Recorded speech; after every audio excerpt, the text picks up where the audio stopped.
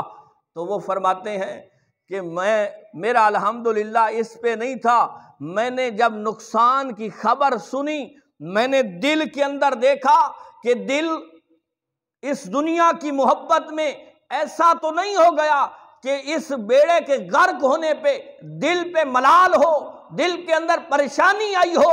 جب میں نے دل پہ نگاہ ڈالی، دل اسی طرح اللہ کے جلووں کے اندر مستغرق تھا، میں نے اسی جلووں کی وجہ سے الحمدللہ کہا۔ حضور یہ بات تو ہے۔ پھر دوسری بات، آپ نے پھر الحمدللہ کیوں کہا؟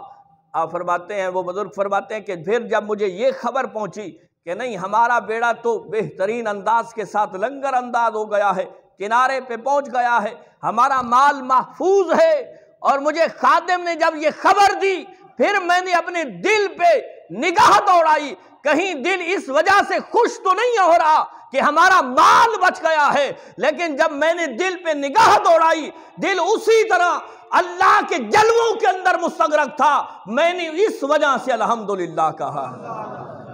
علی جان، مال کمانا برا نہیں ہے، لیکن مال اس دل کے اندر، کیونکہ یہ دل کوئی عام نہیں ہے، ہم نے تو اسے کیا سے کیا بنا رکھا ہے۔ دل، یہ وہ قبلہ علامہ حسن صاحب تشریف فرما ہے، قاری اجاز صاحب ہیں، قاری صفدر صاحب ہیں، حافظ احمد نواز صاحب ہیں۔ دل کیا ہے؟ میرے مصطفیٰ فرماتے ہیں قلب المومن عرش اللہ، یہ جو مومن کا دل ہے یہ اللہ کا عرش ہے، اس میں رب کی نور کی تجلیات آتی ہے۔ پتہ نہیں ہم نے اس دل کو کن کن بکھیڑوں سے بھر رکھا ہے، کن کن چیزوں سے بھر رکھا ہے۔ تو بات کو سمیٹتے ہیں، گفتگو کو سمیٹتے ہیں۔ علی جناب، یہ جو صدقہ ہے، رب تعالیٰ اس کو بڑھاتا رہتا ہے۔ قرآن کہتا ہے یمحق اللہ الربا ویربی الصدقات۔ اب عقل اس پہ ماتم کنا ہے، عقل روتی ہے۔ ویمحق اللہ الربا، کہ اللہ تعالیٰ سود کو برباد کر دیتا ہے۔ اب ظاہراً جو سود دیتا ہے، جس سے سود وصول کرتا ہے، وہ بڑھ رہا ہے۔ ویربی الصدقات، اور قرآن کہتا ہے ہم صدقات کو بڑھاتے ہیں اور ربا، سود کو ختم کرتے ہیں۔ اب اس دنیا کا معمول یہ ہے کہ سود بڑھتا ہے، اور اگر صدقہ دیں تو مال کم ہوتا ہے۔ ہاں، یہ توجہ رہے، میرے مصطفیٰ قسم اٹھا کے کہتے ہیں، حالانکہ میرے مصطفیٰ کے لبوں سے ایک نکلنے والا جملہ یہ ہمارے لیے قابل حجت بھی ہے، اور میرے مصطفیٰ تو بولتے بھی اس وقت ہیں کہ جب رب کا حکم ہوتا ہے۔ وما ينطق عن الهوى ان هو الا وحی یوحی، کہ اس منہ سے وہی لفظ نکلتے ہیں جو اللہ کی وحی ہوتی ہے۔ میرے مصطفیٰ فرماتے ہیں لوگوں، مجھے اللہ کی قسم ہے، مجھے مالک کریم کی قسم ہے کہ یہ جو صدقہ تم اللہ کی راہ میں دیتے ہو یہ تمہارے مال میں کمی نہیں کرتا، بلکہ اس کو اور زیادہ بڑھاتا ہے۔ اور بڑھاتا کس انداز میں ہے؟ فرمایا مثل الذین ينفقون اموالهم فی سبیل اللہ کمثل حبۃ انبتت سبع سنابل فی کل سنبلۃ مئۃ حبۃ۔ سب ذمہ دار لوگ بیٹھے ہیں، اب گندم کا موسم ہے، ایک دانہ بوتے ہیں۔ رب نے فرمایا یہ مثال ہے میری راہ میں دینے والوں کی، قرآن کی نص ہے۔ فرمایا جس طرح تم زمین میں ایک دانہ بوتے ہو، ایک دانہ کاشت کرتے ہو، فرمایا اس سے 7 بالیاں نکلتی ہیں، اور ہر بالی کے اندر 100 دانے ہوتے ہیں۔ فرمایا یہی مثال ہماری راہ میں دینے والوں کی ہے کہ جس نے ہماری راہ میں ایک دیا ہم 700 گنا دیں گے۔ فرمایا یہ تو ہمارا قاعدہ ہے، یہ تو ہمارا قانون ہے، واللہ یضاعف لمن یشاء۔ لیکن رب تعالیٰ بعض مرتبہ ایک کے بدلے میں اس کو 700 کو دگنا کر کے 1400 بھی بنا دیتا ہے، 1400 کے 2800، یعنی جتنا بڑھانا چاہے رب تعالیٰ بڑھا دیتا ہے۔ تو عزیزان محترم، آج جو میرے اس موضوع کا پیغام تھا وہ پیغام یہی ہے، خصوصاً برادری کے لوگوں کے لیے اور ہمارے شہر کے لوگوں کے لیے، محلے کے لوگوں کے لیے، کہ جس طرح چاچا محمد سردار کے بچے چھوٹے ہیں، یتیم ہیں، اور ان کی پرورش کے لیے یہ ہمارا حق ہے۔ یہ ہم نے حق نبھانا ہے، لازمی ہم نے نبھانا ہے۔ اور اس دنیا پہ بھی میرے مصطفیٰ فرماتے ہیں کہ جس گھر کے اندر ایک یتیم کو اچھے انداز میں پرورش کی جاتی ہے، اللہ تعالیٰ دنیا کے اندر اس گھر پہ فخر فرماتا ہے۔ اور میرے مصطفیٰ کریم علیہ السلام نے فرمایا کہ کسی بندے نے یتیم کے سر پہ ہاتھ رکھا محبت کا، فرمایا جتنے بال اس یتیم کے اس سر پہ ہاتھ رکھنے والے کے ہاتھ کے نیچے آئیں گے، مالک اس ہاتھ رکھنے والے کے اتنے گناہوں کو معاف فرما دے گا۔ عزیزان محترم، یہ ہمارا حق ہے۔ آج پھر ہم زمانہ جاہلیت کی طرف تو جا رہے ہیں، ہمارا دین سے تعلق ٹوٹتا جا رہا ہے۔ ہمارا دین ہمیں سکھاتا ہے، برادری ازم سکھاتا ہے، ہمارے تعلقات کو جوڑتا ہے۔ فرمایا جب رب کی آزمائش آئے، خصوصاً اگر کوئی بچہ یتیم ہوتا ہے، یہ برادری کا، قومیت کا، شہر کا، محلے کا حق ہے کہ اچھے انداز کے ساتھ ان کے ساتھ تعاون کیا جائے۔ اور پھر یاد رکھو، کوئی کہے، میں ہی کہوں کہ میں اس لیے یار اس کو ان کی پرورش کے اندر اپنا حصہ ملاؤں گا یا ان کے ساتھ تعاون کروں گا کہ چاچا اقبال خوش ہوگا یا چاچا رمضان خوش ہوگا یا چاچا ستار خوش ہوگا یا برادری خوش ہوگی، میرے بھائی اس کا پھر کوئی ثواب نہیں ہے، اس کا کوئی ثواب نہیں ہے۔ قرآن و حدیث کو پڑھیے کہ اگر آپ نے کسی پہ صدقہ کیا ہے اور اس نے گزرتے ہوئے آپ کو صرف سلام نہیں کیا اور آپ کے دل کے اندر ایک ملال پیدا ہوا ہے کہ یار یہ شخص کہ جس کو میں نے اتنا صدقہ کیا تھا، اتنی زکاتیں دی تھی، اتنی خیرات دی تھی، آج یار گزرتے ہوئے اس نے مجھے سلام نہیں کیا، اس کی پرورش پہ میرا اتنا خرچہ ہوا ہے، میں نے اتنے صدقات و خیرات کیے ہیں۔ فرمایا یہ جو نیت ہے نا کہ یار کاش مجھے یہ سلام تو کرتا، یہ میرا حق ہے، فرمایا یہ سب چیزوں کو برباد کر کے رکھ دیتا ہے۔ اب اجر طلب کرنا ہے تو اللہ سے کرنا، اللہ کی رضا کی خاطر، اور مالک کسی کے اجر کو نہ اس دنیا میں روکتا ہے اور نہ قیامت کے دن۔ اور یاد رکھو، شاید کسی کے ذہن کے اندر آئے کہ یہ جتنی بھی اس کے بدلے ہوتے ہیں، عوض ہوتے ہیں، یہ قیامت میں ملے گے۔ میرے بھائی، ایک کے بدلے میں 700 گنا، 1400 گنا، 2800 گنا، یہ اس دنیا پہ آپ کو اس کا ریٹرن ملے گا، ثواب قیامت کے دن ملے گا، ثواب قیامت کے دن ملے گا۔ علی جناب اللہ رب العزت ہم سب کو خصوصاً دین اسلام سمجھنے کی اور اس پہ عمل پیرا ہونے کی اور اس کے مطابق زندگی گزارنے کی توفیق عطا فرمائے۔ اور یہ ایک موقع ایسا بن گیا کہ میں نے اسے موضوع کو چھیڑ دیا ہے۔ آپ اپنے برادری کے اندر، سارے لوگ ہماری برادری یا ہماری قومیت کے تو نہیں آئے بیٹھے، ہاں ایک برادری ضرور ہے، وہ ہے لا الہ الا اللہ محمد رسول اللہ۔ وہ قائد اعظم محمد علی جناح تھے نا، اس نے جب پاکستان بنانا شروع کیا تو ایک صاحب اس کے جلسے میں آیا اور کہنے لگا کہ قائد اعظم تو کیسا بندہ ہے، یہ مسلمان، یہ ہندو، یہ آپس میں ایک ہی ماحول کے اندر بڑے ہیں، ایک ہی ماحول کے اندر ان کی پرورش ہوئی ہے، ایک ہی ان کے تہذیب و تمدن ہیں، ایک ہی جیسے کپڑے پہنتے ہیں، اگر یہ مسلم ہوئے تو کیا ہوئے، یہ ہندو ہوئے تو کیا ہوئے، تم پاکستان الگ ملک کیوں بنانا چاہتے ہو؟ تو وہ تقریر کے لیے اٹھنے ہی والے تھے، انہوں نے گلاس پانی کا لیا اور ایک گھونٹ بھرا اور اس کے بعد اس کو دیا کہ تم پی لو۔ وہ عقیدہ کے اعتبار سے، مذہب کے اعتبار سے ہندو تھا، اس نے کہا جناب آپ جانتے تو ہیں کہ آپ مسلمان ہیں، میں ہندو ہوں، میں آپ کا جھوٹا کس طرح پی سکتا ہوں؟ انہوں نے کہا ٹھیک ہے۔ سامنے ایک بنگالی بیٹھا ہوا تھا، اسے اشارہ کیا، پھر گلاس سے ایک گھونٹ پیا اور اسے دے دیا، اس بندے نے گٹا گٹ پی گیا۔ تو قائد اعظم محمد علی جناح اس ہندو سے کہنے لگا کہ تیرا اور میرا معاشرہ ایک ہے، تیرا اور میری تہذیب ایک ہے، تیرا اور میرا تمدن ایک ہے، تیرا اور میرا لباس ایک ہے، تیرا اور میرا انداز گفتگو ایک ہو سکتا ہے، لیکن ایک چیز کا فرق ہے، وہ ہے مذہب کا فرق۔ یہ جو بنگالی بیٹھا ہے، اس کا اور میرا نہ لباس ایک جیسا، نہ رہن سہن ایک جیسا، نہ ملک ایک ہے، لیکن ایک چیز ایک ہے، وہ ہے لا الہ الا اللہ محمد۔ تو میرے قریب ہو کے بھی میرا جھوٹا نہیں پی رہا، لیکن اس کا اور میرا ایک ہی رشتہ ہے لا الہ الا اللہ کا۔ تو برادری ایک حوالے سے تو سارے مسلمان بھائی ہیں، لیکن یہ جو قومیت ہے قرآن کہتا ہے یہ تعریف کے لیے، تعارف کے لیے ہے، اور کوئی اس پہ فخر کرے تو یہ بھی بہت بڑا جرم ہے۔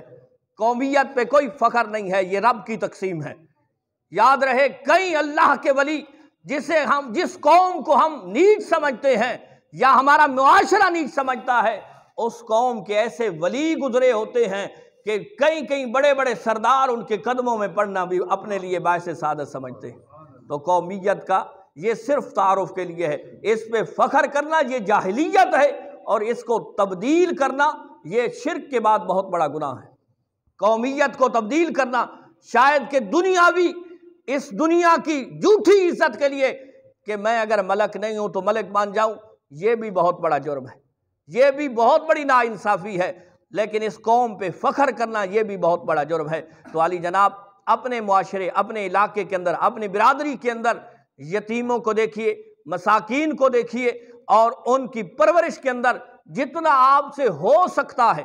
میں کہتا ہوں بعض مرتبہ آپ پیسے تو نہیں دے سکتے، لیکن محبت کے 2 جملے تو بول سکتے ہیں نا، اس کے ساتھ پیار تو کر سکتے ہیں نا، راہ جاتے ہوئے اس کے سر پہ شفقت کا ہاتھ تو رکھ سکتے ہیں نا، کہ یار کوئی بھی ایسا موقع ہو اس یتیم کے ساتھ آپ نے محبت والا رویہ رکھا ہے، اس کا بھی رب کائنات آپ کو اجر عطا فرمائے گا۔ یہ رویے کا معاملہ ہے نا کہ آپ نے سر پہ ہاتھ رکھا ہے، کوئی آپ نے پیسے نہیں دیے، اس کا بدلہ آپ کو الگ ملے گا۔ نبی کریم علیہ الصلوۃ والسلام کی حدیث پاک ہے نا، میرے مصطفیٰ کریم علیہ الصلوۃ والسلام نے فرمایا کہ جس دسترخوان پہ ایک یتیم کو عزت کے ساتھ روٹی دی جاتی ہے، رب کائنات اس پہ رحمت نازل فرماتا ہے، اس رزق کو کم نہیں ہونے دیتا۔ اللہ رب العزت ہم سب کو دین اسلام پہ کما حق عمل پیرا ہونے کی توفیق عطا فرمائے۔ اللہ رب العزت جتنے بھی یتیم ہیں ان پہ اپنی رحمت، فضل، احسان کا نزول فرمائے۔ اللہ رب العزت چاچا محمد سردار کے تمام لواحقین، خصوصاً اس کی اولاد کو صبر جمیل، اجر جزیل عطا فرمائے۔ وآخر دعوانا